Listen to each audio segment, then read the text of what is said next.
an Unspoiled Network podcast.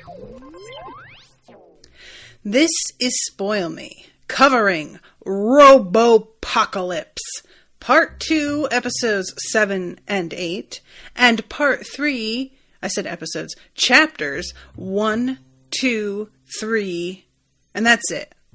1, 2, and 3. Memento Mori, Hero Material, Akuma, Grey Horse Army, and Fort Bandon. More like Fort Abandon your duties to your citizens, am I right? In these chapters, we check back in with Lurker. I really don't know what to make of it. I'm interested to see if he comes up again. Welcome to Spoil Me.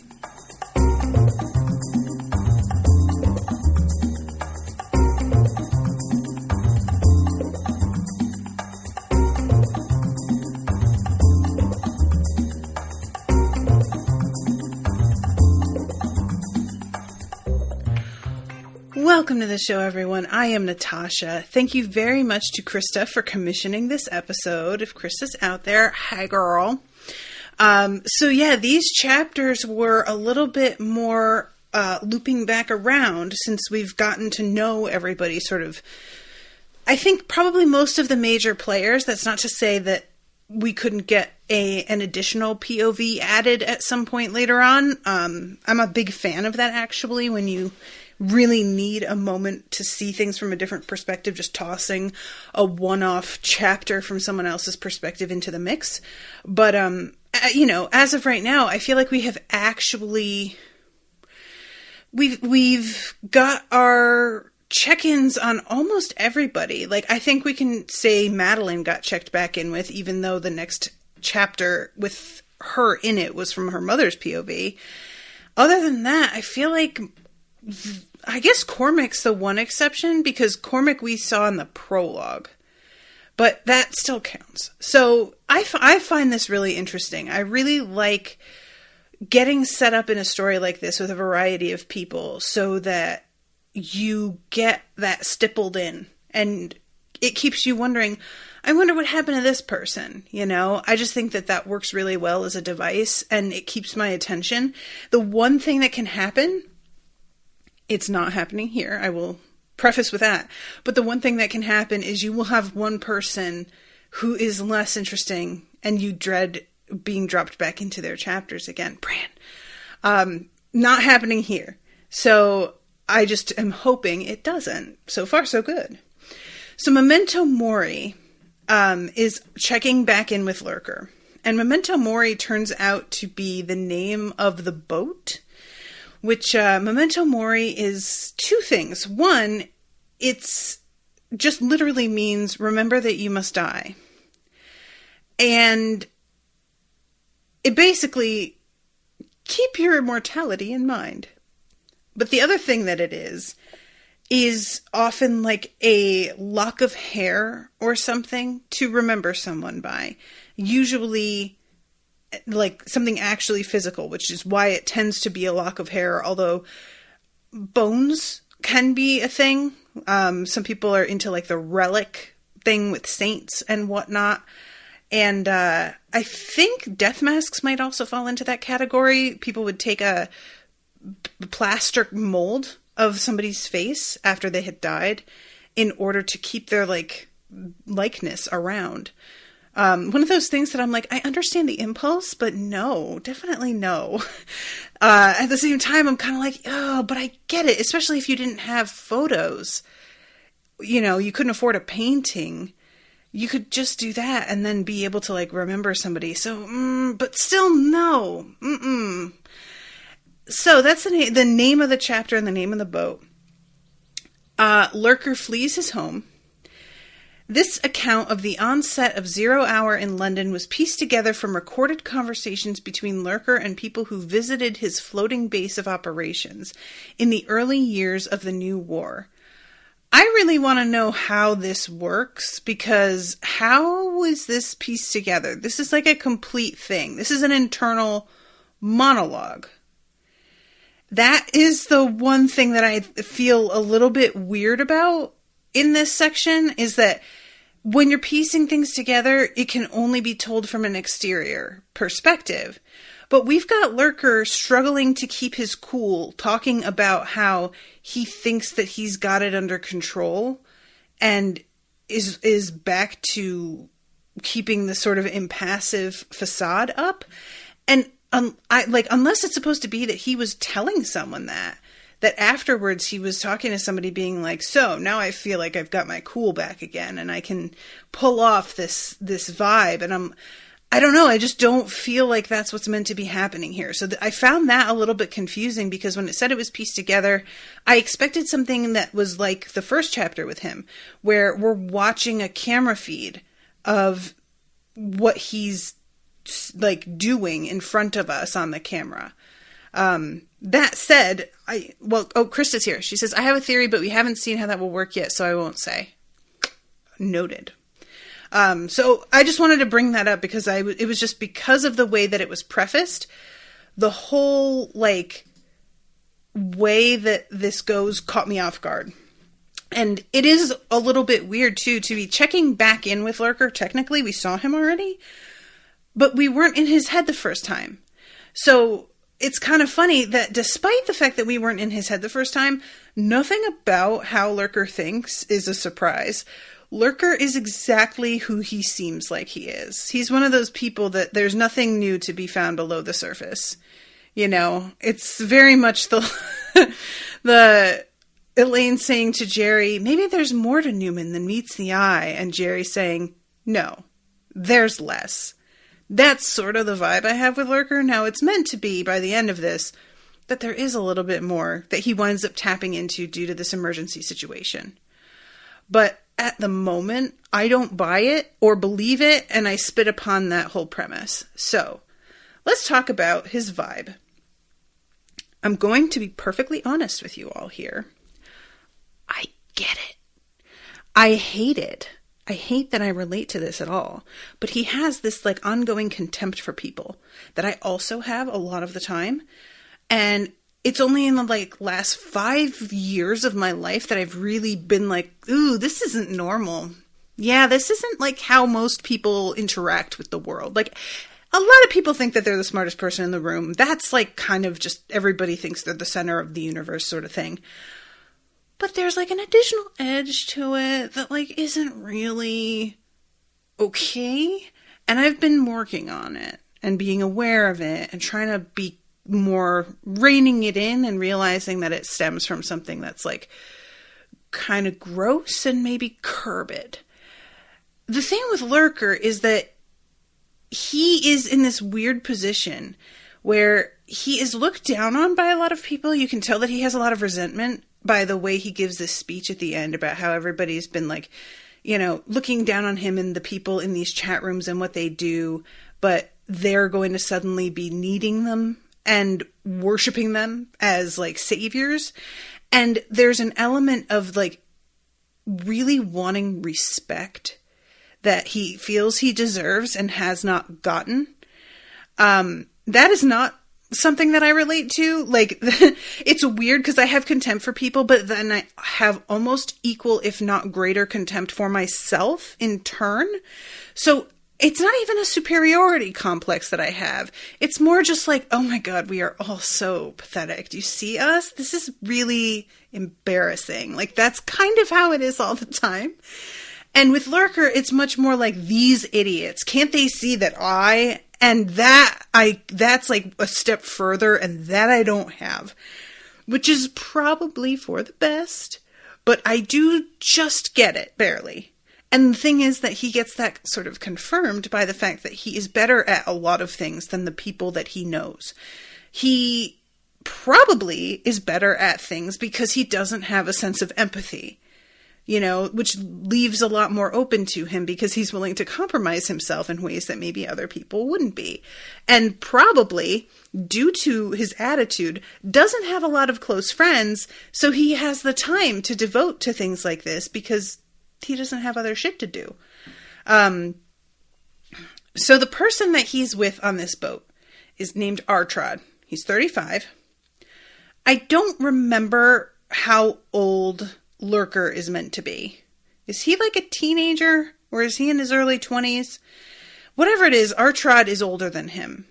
And the thing with Artrod that is so frustrating is he has more empathy and overall seems like a better person than Lurker, but he doesn't have any backbone, really. There's like a very toady-ish kind of feel to him where he's just falling all over himself to like please this random internet dude that he admires. And it's just very sad. Like if you saw this in person, a guy this age being bossed around by somebody who I'm pretty sure he mentions that he's like a teenager, it would feel really weird. And he calls him boss. Literally says, no boss, like over and over again. So the phone's ringing and Artrod is asking Lurker why he's not answering it. And Lurker is so frustrated at the fact that Artrod doesn't know what's going on, that like we're in 0 hour is what everybody has called this. But why would he, Lurker? You haven't told him anything. Unless he has, and we don't see that. But there's a vibe where it's like, I think Lurker is trying to be like, why don't you read the writing on the wall? And I'm like, I don't know if you remember, Lurker, but you only got the writing on the wall because you were fucking investigating Arcos and nobody else was doing that. So maybe that's why people don't know what the fuck you're talking about. You're not like wiser to the same clues that everyone else is working with. You got a dossier privately delivered to you. You're not, what are you doing? So he has just this ongoing sort of like, I can't believe you can't tell what's going on. Well, believe it. You didn't tell him. What do you want from him? I look at the phone vibrating on our small wooden table. It's surrounded by a mess of papers and pencils, all my schemes. This phone and me had a lot of fun together in the old days, pulled a lot of capers, but now it makes me flinch to see it. Keeps me up at night wondering what's on the other end of it. So, at this point, a speedboat goes by. And I really thought that this speedboat was going to turn around and come at them again. I am surprised at the fact that it's not like that it's not being taken over in the way that everything else seems to be, because he says it's probably my imagination, but it feels as if that boat came and went in a panic, fleeing something, which I'm like, is there a person manning it? And because it's like distant from the land, it hasn't had time to get taken over because the signal's not as strong. I don't really know how that works. Because there's like radios and shit that work out on the water. So it's not like getting a signal to something out there would be impossible. But yeah, I don't know. I'm just curious about what that was about. And I feel like we're probably going to find out eventually. But also, I don't think we have another POV in London, do we? So maybe we won't. I don't know. But so Artrod keeps trying to tell him to answer the phone. And I really thought Lurker was never going to. Which personally, I was like thinking that was really the better plan. I don't know why, because like I think I'm operating under this 90s early aughts assumption that like if you don't pick it up, they can't track you. No, this isn't, trying to trace a call on a landline. You have a like card in your phone that sends off a thing, like they can tell where you are, whether you're on your phone or not. You just have to have it with you and it just has to be turned on. I don't even know if it has to be turned on nowadays. I think it does, but regardless. Oh, Ms. T says, I thought they didn't have smart boats like they had smart cars. I didn't know. Did they say that? Maybe I missed that. But we'll see if it's in this chapter. I might have missed it. So he picks up, and there's a voice telling everybody that there is a chemical spill in central London. Everybody needs to go inside, shut off all ventilation systems, close and lock doors and windows, bring your pets. and that due to the nature of the accident, unmanned systems may be utilized for your rescue. Until help arrives, please monitor your radio for emergency alert system announcements. Thank you for your cooperation. So, very curious for more about this, because later on, they see a car go down in the water. It's really fucking awful. There's a little kid in the back. The parents in the front are clearly either unconscious or dead already. And there is a little pair of hands pounding on the windows trying to get out as the car sinks under the water. Truly horrifying. Like, I often get irritated at the usage of children in tragic situations on television and stuff because I feel like it's cheap and it's meant to be really shocking, and it's not necessarily as shocking as they want it to be. It just feels like lazy. But because this author hasn't done this before, it feels a lot more like, well, you knew this was going to be something somebody saw. It was like, he's waited long enough to present us with something that specific. And I feel like that's earned. It works for me completely, and it was really upsetting, genuinely. And it seems to be sort of what gets through all of the self-importance with Lurker. Not to say that his self-importance isn't definitely still part of the equation, but it was like this impenetrable wall. And once he sees this, it just shifts for him, you know, and good. So this whole method, when they say unmanned systems may be utilized for your rescue, I'm wondering if those people were already in a car, because this is, you know, a call that people are getting. They're obviously not all, everybody doesn't just immediately head home and go into their house when they're told this. People should, but they won't. So are those folks just out, or were they under the impression that this car was sent to help rescue them? And then they get all the doors and windows locked and they go flying into the river, you know? I'm just curious how that worked, because the unmanned systems may be utilized for your rescue. What does rescue mean? If it's a chemical spill and you can't even breathe the air, I would assume everybody's expecting to be relocated somewhere that's safe for a temporary, you know, period of time. So let's see.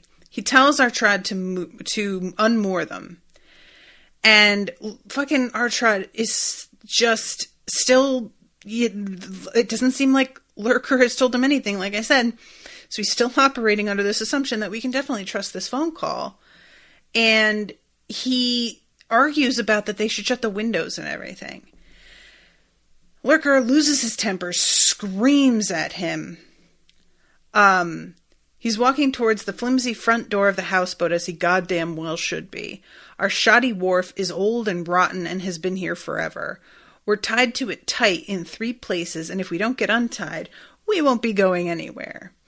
And on this particular afternoon, I happen to be in quite a hurry to be off. See, I'm near to fairly certain that this is the end of days. So, he says that he's never started the engine of this houseboat, ever. And it takes a couple of tries before it actually turns over. Here comes the silver car. The car looks normal enough, but somehow it's moving too steadily for my taste. The car wheels down the road that leads to our wharf as if its steering were locked in place. Is it a coincidence that the car is aimed toward our dock and us at the end of it? Faster! I shout. And this is like something that comes up a little bit later with Cormac, and I really liked this detail. That Cormac, when he and his brother come upon the highway at one point, they notice that all of the cars are traveling at the exact same rate of speed, with the like same distance between every bumper, and that it looks less like traffic because there's no brake lights. There's nothing, there's no signals, none of the things that you would need in order to let other people on the road know what you're doing, because all of those cars are communicating with each other, so they don't need that. And he describes it as just looking as like a large blanket patterned blanket that's just being slowly pulled along because everything is in perfect sync with each other. And that was such a fucking creepy image. It really was like super effective. And this mention of the car just being, it's a little too constant a speed. It just makes him feel like that's not quite right. And I feel like that's the sort of thing that, you kind of like subconsciously pick up on as a person when shit just seems like, well, why does this seem so weird? And then you begin to realize that there's just a tiny bit of hesitation or unevenness that you're used to, and it's not present. And that will be all it takes to make seem a lot more unsettling. I really like this method in acting, where some actors, in an effort to seem a little bit less earthly, they will blink a lot less frequently. And it is a subtle thing, but you're just so used to seeing that eye movement that when it goes away, you're like, why is this person freaking me the fuck out? And it takes a while to really put your finger on it, that that's just the subtle tick of our bodies that they don't have. And it can be really weird. So at near full speed, the silver car hops a curb at the end of the street and leaps into the dockside car park. There's a faint crunch of the auto's undercarriage bottoming out. Something is definitely wrong. So now Lurker just begins to panic outright and doesn't try to hide it at all. And Artrod, now that he can feel the panic, is beginning to actually pick up his pace. If I don't move this boat in the next few seconds, I'm going to have a car parked on top of it. I watch the auto bounce through the immense car park. The houseboat motor throbs, and my hands have gone numb with the vibration of the wheel. My heart pounds in my chest. Something occurs to me. I snatch my mobile phone off the table, crack the SIM card out, and chuck the rest into the water. Yeah, I was genuinely surprised that he actually still had a phone to answer. I really assumed that if he was on this boat by now, that he would have ditched everything. I really thought that that was just a foregone conclusion. So when it opens with him on a boat, but the phone's ringing, I was like, huh. I thought maybe he could have another, like, maybe in the interim, since we've seen him, he got another call from Arcos, and it was like, he's just sort of can't help himself with his curiosity, and he kept the phone just out of the interest of maybe getting to contact this, like, being again. But it just it's weird because, like, especially since he says to Artrod, nobody calls this number. Like, he's the only one who calls it. It's not like he was expecting anybody else to get in touch at all. So I don't know what he thought Arcos would get in contact with him for, or why he would even have it if his intent was to not answer it at all. But I guess Krista's saying teddy bear. Maybe. I mean, it's funny you say that. I really can't take any, like, tangents this episode because I do have a lot to get through. But I had a friend in a group that I'm in post a request. She was going to a wine and cheese night at a neighbor's house, and the neighbor texted everybody about half an hour before the event and told them all that we're looking to have this be a wireless event, so please leave your phones at home. If you need people to be able to contact you, you can share my landline phone number, which is... And everybody in the comments was like, no. We are taking our phones. We'll leave it in our purse, in our pocket. We'll agree to not take them out in the middle of a conversation. But I'm absolutely not going to just leave my phone at home. You absolute fucking psychopath. And I honestly agree. So I guess I can understand being like, no, I'm holding onto my fucking phone. Also, I guess that he... when he, like, says, I crack the SIM card out of it, you can't get into an iPhone to get a SIM card out, but somebody like this wouldn't have an iPhone, likely. So I'm surprised, nevertheless, that there's a removable SIM card. But that's all I'm going to say on that. So I really do have to move along a little bit faster. But yeah, this is the point when the car goes under, they see the little kid, and Artrod is crying and is like, how could you be aware that something like this was going to happen and you didn't fucking tell anybody? And Lurker says, because he's like, didn't you even tell your mom? And Lurker says, my mom is fine. She'll be fine. And Artrod's like, what? No, she won't. And I've got 2 fucking kids. What do I, like, something could be happening to them. I could have warned them.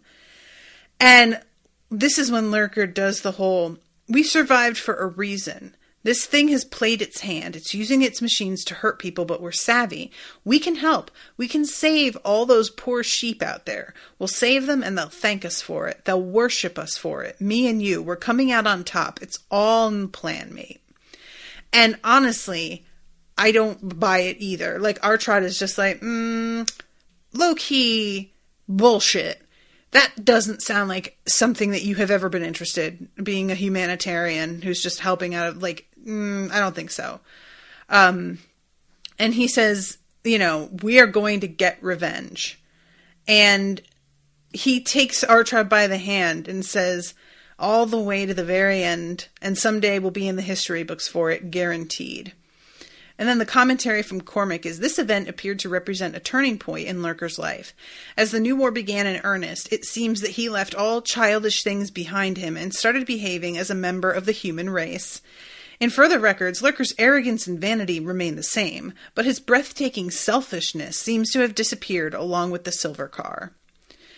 So, then we go to Cormac Bright Boy Wallace, and this whole thing, I'm just going to, because there's 2 chapters of Cormac's POV, this one and Fort Bandon, and I'm going to talk about them all as a unit.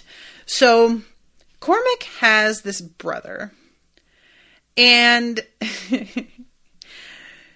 Jack is basically the golden boy of the family, and their dad passed away this last summer, and Jack is like, he's in the National Guard. He's a fireman.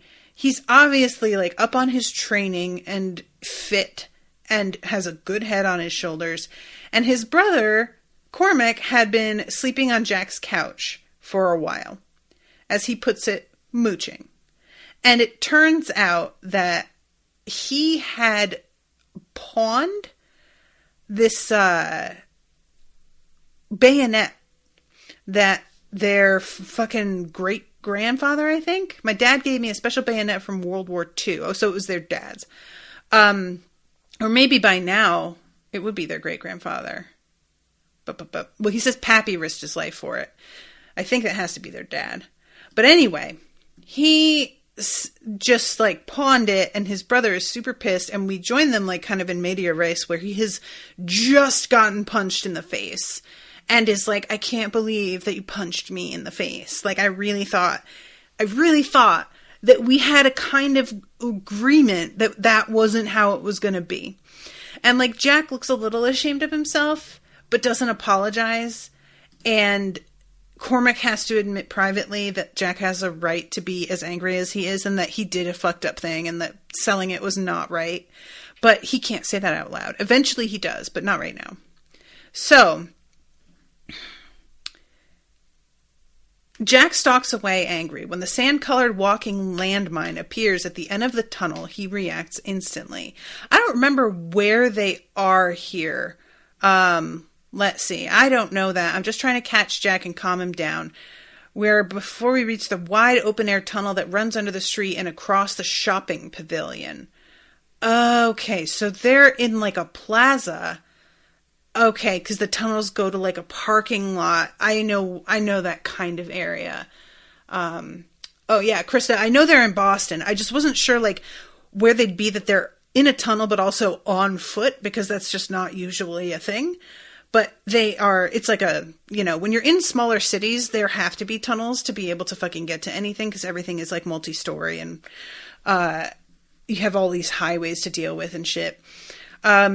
So, yeah, this is when they see the fucking, what does he call it? He calls them a couple of things. A scuttle mine, and then later on he says a crab something, can't remember. But these are super, super scary. And as soon as Jack sees it, he knows what the fuck it is.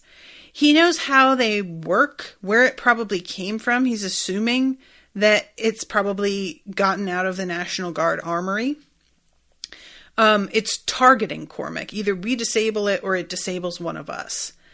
And what his brother does is shoot one of its legs off. And that is honestly pretty impressive. You know, he must be a pretty good shot if from this distance he's able to get a leg off of this thing to keep it from just exploding. And he says, I'll stay here and keep an eye on this thing. You get out of the tunnel and call the police. Tell them to send the bomb squad. And Cormac turns to do that. And he gets out there and he just sees dozens of these things. And there are no people. All the people have fucking left. And I'm just like, I really want to know if everybody who saw them knew what they were and they ran away due to that, or if people had like gotten cleared away before.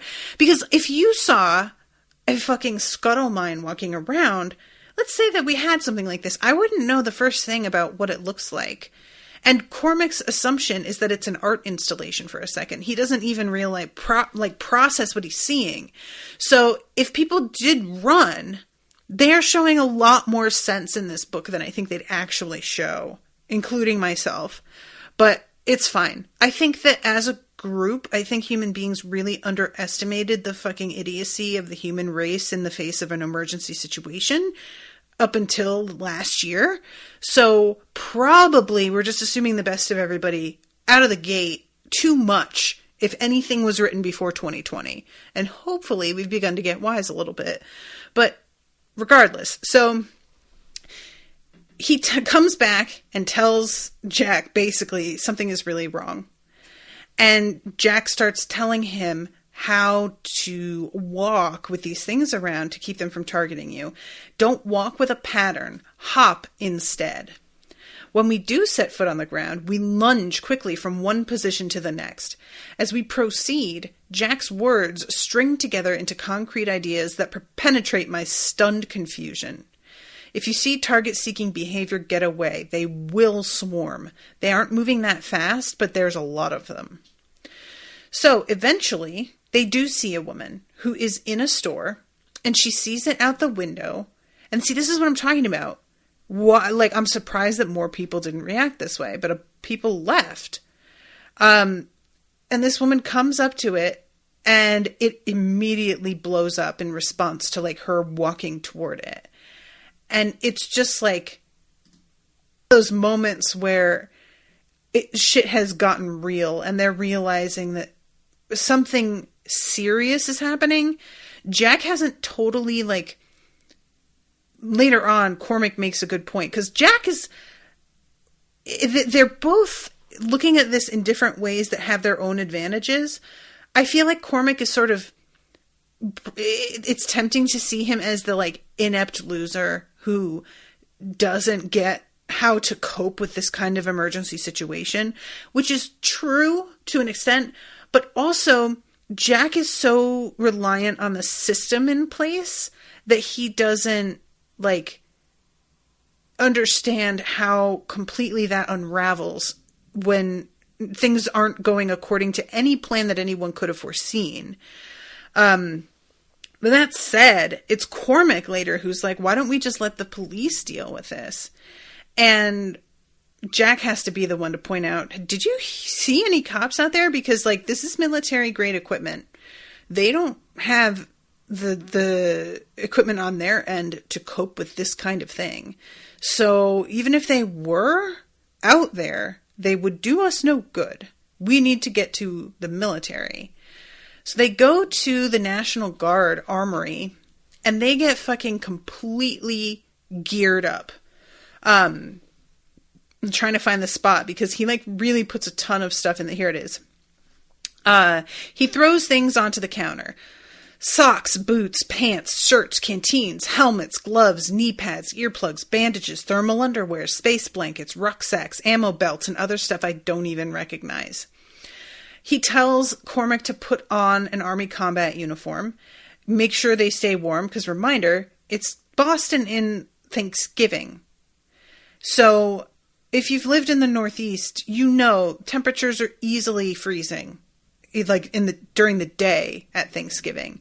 In Connecticut, we would usually be in the 45s, but Boston's north, and it gets colder faster, and there is something about the cold in Boston that has always, like, from what I have heard about it, it is more brutal. And that might just be my interpretation. I've been to Boston once, and it was absolutely skin-scorchingly cold. But that was only the one time. But yeah, I just always, like, assume Boston's cold is worse. I just assume this. So that is what they're going to be fighting in for the next few months, which sucks. Sorry for you. And this is when Jack says, remember Flight 42? We almost died because of a glitch. I think it's bigger than Boston. This could be worldwide. And I love Cormac's description of feeling like a kid in a Halloween costume when he puts on the army uniform. So they are trying to get out this door. It hits something and I shove harder. It flies open and I tumble inside the room on my knees. Black, writhing death stares back at me. The room is teeming with scuttle mines. Now, I thought the scuttle mines were sand-colored. When he says black, teeming death, is that like a metaphorical black? Because I really thought that he said that it was... Unless they're all different colors, I guess. They might be. I don't know. But this, like, reveals that it's not just shit that's out. It's this entire armory that's attempting to mobilize and get out. And they just don't always have the means for opening the doorways and shit. And they have an argument about whether to blow the armory up. And finally, Jack agrees, because Cormac is the one this time who has to be like, dude, we either blow this up and risk hurting people who live nearby, or we don't blow it up, and each and every one of those robots at least kills one person. Like, because they are able to shove the door open. Cormac and Jack try to shove it closed in time, and they fail. So they're out now. And, at least one person, likely more than that. So yeah, eventually Jack comes around and is like, okay, yeah, we're going to blow it up. But we don't actually see the blow up, which is fine. So then they head out and they are going towards this, let's see, oh yeah, here it is. This is when we see, I don't know if we've seen these before. I don't think so. 3 silhouettes walk past single file. They step under the bluish LED glow of a streetlight, and at first I assume they're soldiers, but that isn't right. One of them stops on the corner and scans the street, head cocked funny. The thing must be 7 feet tall. The other 2 are smaller, bronze-colored. They wait behind the leader. They stand metallic and naked and unflinching. I've only ever seen these things on television. Safety and pacification units, whispers Jack. The Arbiter and 2 hoplites, a squad. Arbiter and 2 hoplites. It's weird because the Arbiter is like a very intense, serious sounding name. And then hoplites is super not. So it's an odd contrast. And they have to hold super still. And eventually they just begin walking away. And it says, I have a gut feeling I'll be seeing those robots again. And then in italics, the modern commentary from Cormac is we did see those robots again. So I'm going to jump ahead to Fort Bandon. That is not when we see the robots again. They haven't come back yet, but and this is when they head over to like the first military base. So it takes, 3 months. It takes 3 months to get out of Boston and out of the state. Luckily, my brother has a map and compass and the ability to use them. Jack and I are scared and on foot, loaded down with military equipment we looted from the National Guard armory. But that's not why it takes so long. The cities and towns are in chaos. We go out of our way, but it's impossible to avoid them. Cars are running people down, traveling in packs. I watch people fire guns from buildings at marauding vehicles. Sometimes the cars are empty, sometimes there are people inside. I watch a driverless garbage truck pull up to a steel trash can. 2 prongs slide out and the hydraulic lift actuates. I cover my mouth and choke when I see the bodies tumble out in a limp-limbed waterfall. That is strong imagery. Do not like that at all. It's, it's just, and the thing is, it feels really outrageous, but they used like tractor bulldozer dealies on the bodies in concentration camps because there were so many dead. That is not out of the realm of reality. And that's human beings. So, and this is when he sees the cars on the highway and them running together in this weird way. So, my brother is determined to reach an army base so he can start helping people. As we cross towns block by block, Jack keeps talking about how once we meet up with the soldiers, we'll come back and take out the machines. Says we'll go house to house and save people, bring them back to safe zones, set up patrols to hunt down all the malfunctioning robots. A day or two, Cormac, he says. This'll all be over in a day or two. It'll be all mopped up. Now, if he says a day or two here, but it starts off with it takes us 3 months to get out of Boston. I guess they're still in Boston at this time, but it sounds like if there are huge numbers of bodies piling up, that it has to have been a little bit longer than just the day. Maybe not. But eventually they get to this fort, and it doesn't go well at all. Fort Bandon, first of all, they are incredibly hostile when they first roll up and do the whole, get down, motherfucker, on your knees. And eventually they are allowed to speak enough for Jack to convince them that he is National Guard. And because these dudes are assuming that the two of them have uniforms because they killed some soldiers and stole them. That's, enough to give you sort of an idea of what the fucking deal is here. How bad things have gotten, that's a safe assumption to make in a lot of cases. Eventually, once they realize that Jack's National Guard, they're like, oh, okay, well then you can come in. But your piece of shit looting civilian brother has to stay out here. And Jack is like, are you kidding me? What? And he's like, no, we're not killing you. So if that's how you feel about it, leave. The civilians are down on the river. You'll be able to tell by the smell. And he's like laughing as he says this and really seems to be taking a bit of like sadistic pleasure in sending them out there. He's just on a power trip. He's a real piece of shit. And eventually Cormac realizes that the pile of clothing that he thought he was looking at the end of this thing is a human body. Bodies. There are mounds of them heaped together like candy wrappers blown against the fence, frozen by the weather in anguished contortions. The splashes on the ground in front of me, under my face, aren't oil. A whole lot of people died here not long ago. And Cormac loses his cool, understandably, and just says, you fucking killed them, and this leads to the soldier kicking him repeatedly in the back and ribs.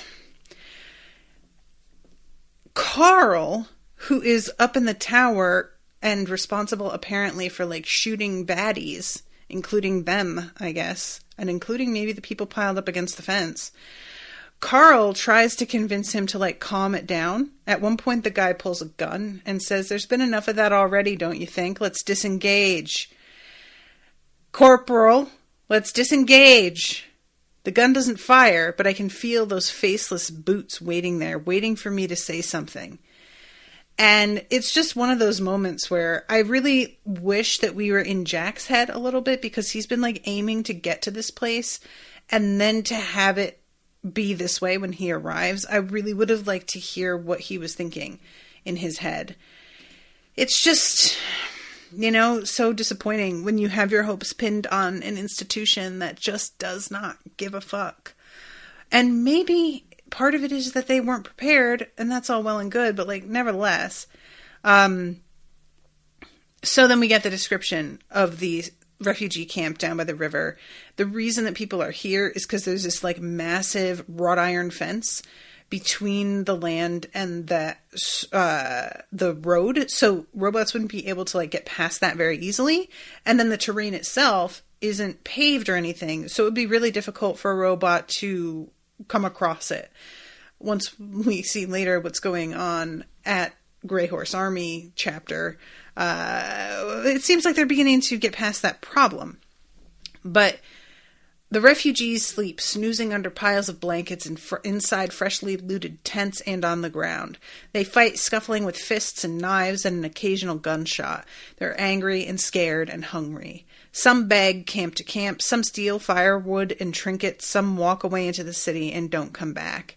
These people are all here to wait. For what? I have no idea. Help, I guess. And yeah, I mean, like, that's what you would do. It's one of those things that sounds really lame to just be like, we're just going to wait for somebody to do something. But unfortunately, most of us aren't in positions of power in any real sense. So that is what most of us would be reduced to, is just hoping that somebody gets shit under control. You know, it's an unfortunate reality. So this is when they meet characters named Tiberius and Chera. There's a vibe to me that him and Chera are going to hook up, but we'll see.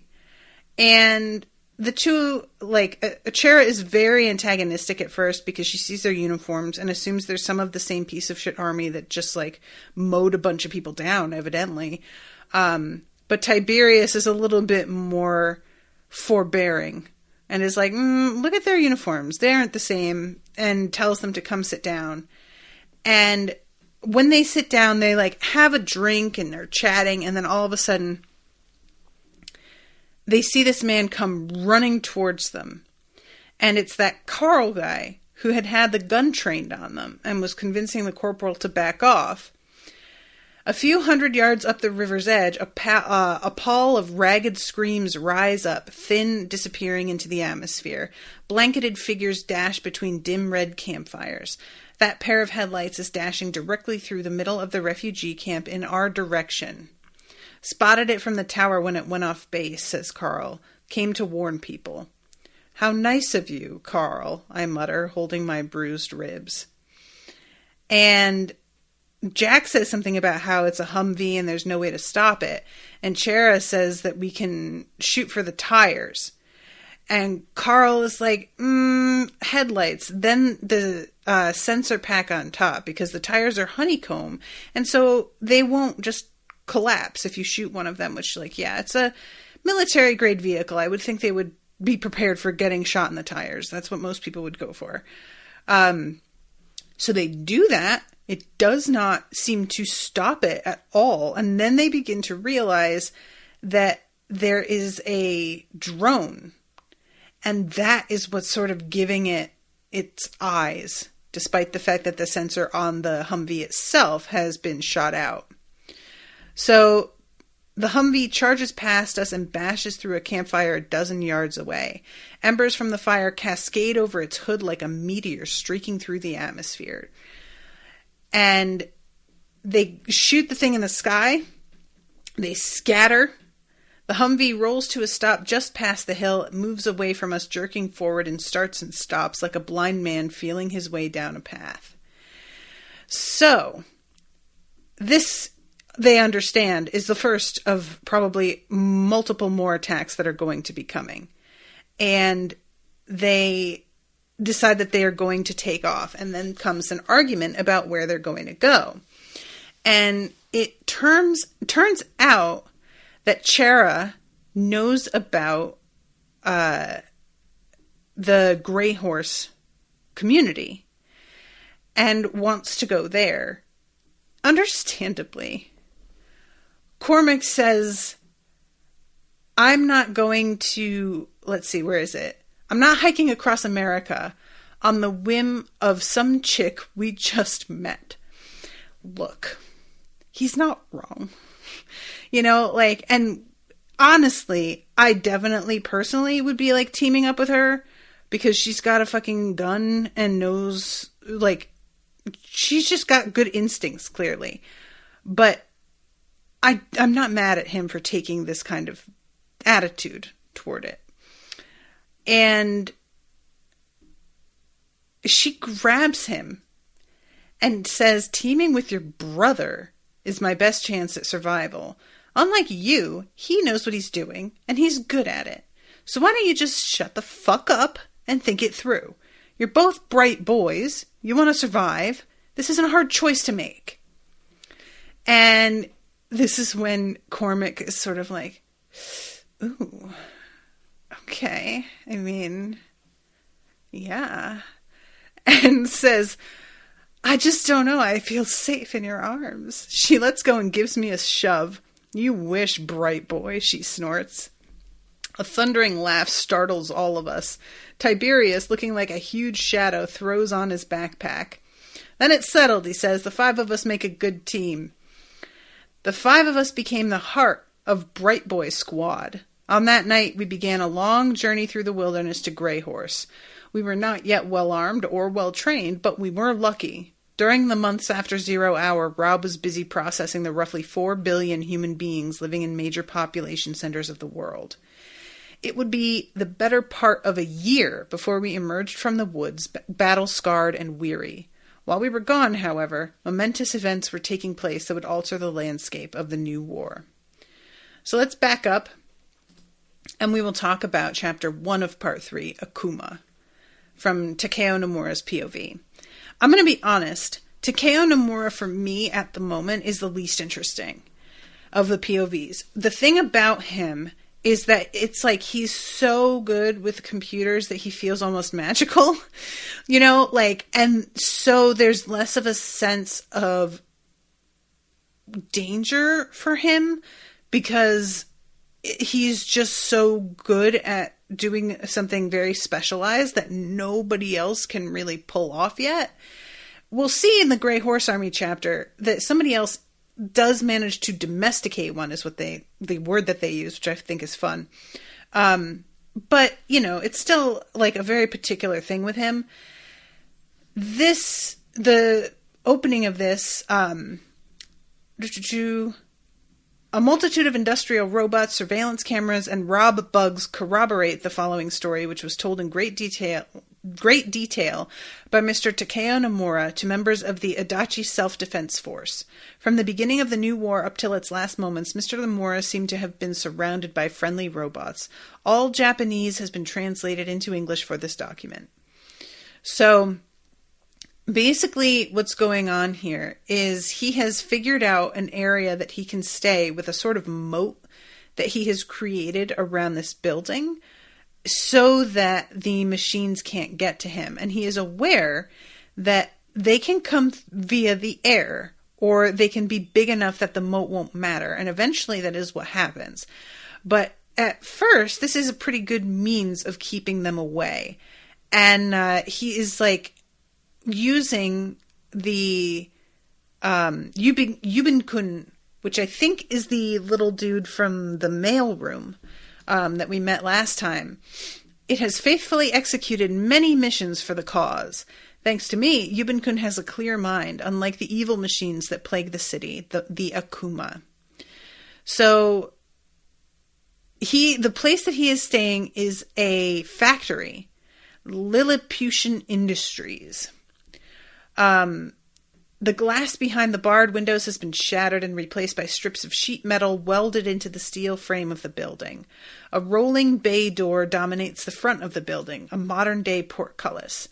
The gate is closed tight. Though the world outside is still, I know that death lurks in the gray shadows. So eventually, because I'm going to have to go through this in Grey Horse Army kind of quick, which is a shame, I'm sorry. But he is aware that there is a bug that's causing these things. Like, we figured that out last time. And he has begun to create a command to put them into defensive mode. And eventually, he is attacked by something coming through the ceiling. An albino two-wheeled robot with a human torso and a helmet-like head wheels down the middle of the street. It's a lightly modified pre-war house nanny. The Akuma is followed by a half-dozen squat four-wheeled robots whose stiff black antennae vibrate as they speed over the well-swept asphalt. And as they come down, the arm that is attacking him, he says, I think is from like a logging machine. And it's been souped up, basically.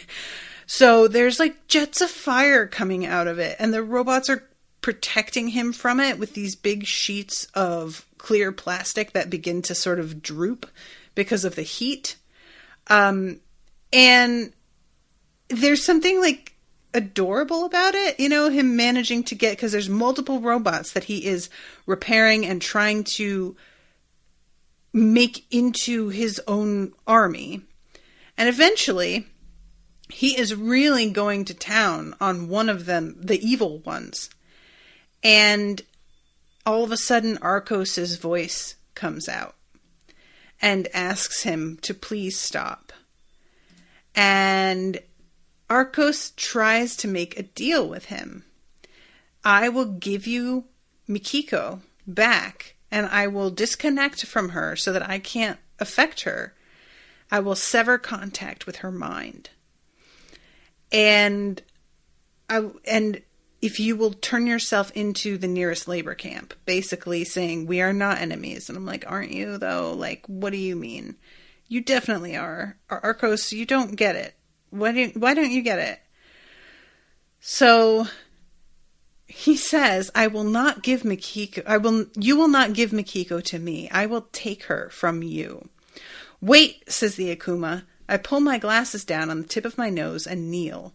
A jagged slice of metal is missing from just below the Akuma's head. I shove my arm into the Akuma's throat up to my shoulder, pressing my cheek against the still warm metal armor. I tug on something deep inside until it snaps. Together we can... The voice goes silent. When I pull my arm out, I'm holding a chunk of polished hardware. My, but look at all this new hardware, I say. Prepare yourselves for upgrades, my friends. Only the dreamer knows what we will find. He basically is like, no. And then rips his heart out with his hand. It's boss. Like, it really is. It's very boss. I'm here for it. So, over time, the safe area attracted refugees from all over Japan. Its borders grew to encompass Adachi Ward and beyond, thanks to coordinated defensu, as the man called it. The repercussions of Mr. Nomura's empire building would soon propagate around the world, even to the Great Plains of Oklahoma. So then the last chapter in this section is the Gray Horse Army chapter. And what has happened here is Officer Blanton is talking about the issues that they're having with this kid, Lark. Lark Ironcloud. Apparently, he is bored. And so are a lot of the young men. And this has resulted in them trying to act like gangsters. And he's able to sort of like pinpoint that this is the issue right away. Even though there's plenty of work to be done, it doesn't feel like it has anything to do with them. It's just things that, you know, get taken care of by people. And we turn up to eat the food and, you know, use the electricity or whatever. But it's like not something that we do. What? And really, it's like it's one of those situations where they are in such a position that the like robot armies haven't come for them in the same way, that Lark doesn't feel the urgency of their situation and just doesn't really seem to feel there's anything they need to worry about.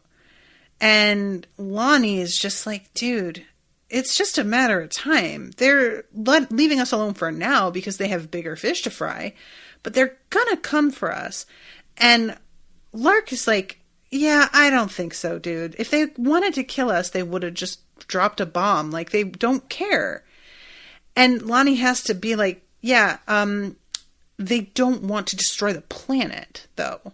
That's the point. That's the reason they're killing us specifically and not just taking out huge swathes of land. They want the world to repopulate with animals and be healthier. And Lark is sort of like, well, maybe. And finally, Lonnie's like, you know what? And he does this thing. And as soon as they headed out, I was like, I know what you're going to do. And that's exactly what he did.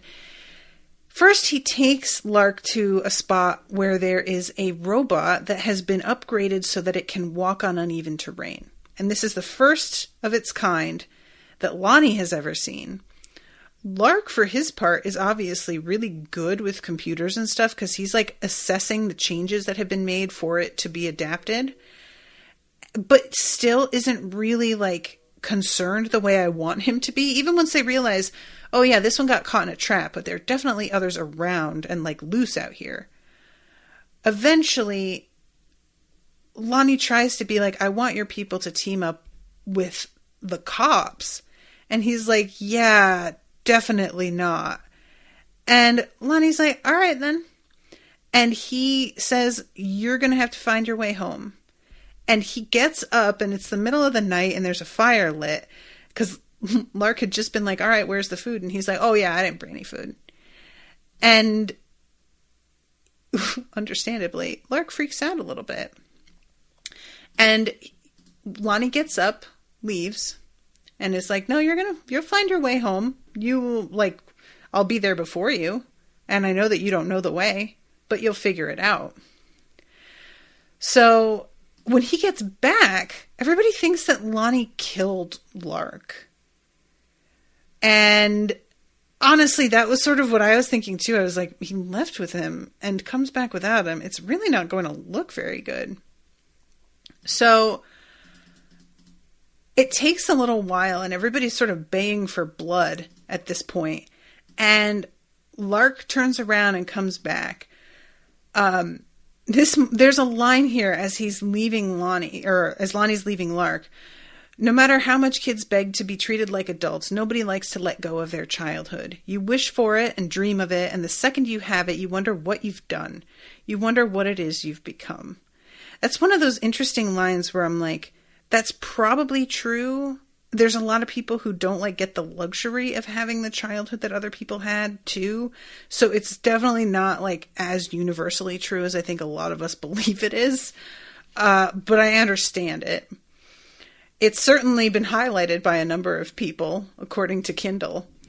And then, let's see, 3 days later, Lark staggers up the hill and into camp. Everybody gasps to see what he brung with him, a 4-legged walking machine on a steel cable leash tied to Lark's pack. And Tenkiller walks up to him and welcomes him back as a man. The true Grey Horse Army was born. Lark and Lonnie soon combined the tribal police and the GHA into a single force. Word of this human army spread across the United States, especially as they began a policy of capturing and domesticating as many of the Rob Walker Scouts as possible. The largest of these captured walkers formed the basis for a crucial human weapon of the new war, a device so startling that upon hearing about it, I assumed it to be only a wild rumor, the spider tank. And that's the end of that chapter. I actually did really like this chapter. It's, the having to get young men without something to do. It's a bad scene. There was a study done in, I think, Brazil about the effects of legalizing abortion and making birth control more widely available versus not. And I'm trying to remember exactly how it was organized, but basically the conclusion came to be that when the options for terminating pregnancies or preventing them altogether were not available, it resulted in a greater population of neglected children who turned into criminals because they weren't wanted in the first place. They perhaps weren't wanted because there weren't the resources to take care of them. And they wound up being sort of left to their own devices. And there wasn't enough work to sustain the population. And so they wound up at sort of loose ends, looking for things to do and meaning to their lives. And it was just this huge social experiment sort of. I don't think it was intended as one. I think it was a study done after a series of things had happened. But I just found that to be really fascinating that once the access was granted, like, crime rates dropped and the number of, like, homeless dropped. And there was just the whole, like, economy and society became a lot healthier because people were able to actually have children that they could give attention to and that they could bring up in a home that wanted them. And in this sort of scenario, these guys, like, their families are dead. They're all just, like, fleeing, and they wind up somewhere that isn't actively under attack. And it does make sense that they'd sort of just, you know, not know what the fuck to do with themselves and start to fight the wrong people because they don't have an enemy to direct all that energy toward. So I just thought this was interesting. But anyway, I'm over time, so I gotta run. Thank you again, Krista, for commissioning this and hanging out with me. And I'll be seeing you guys next Tuesday with a new episode. Until then, toodaloo, motherfuckers.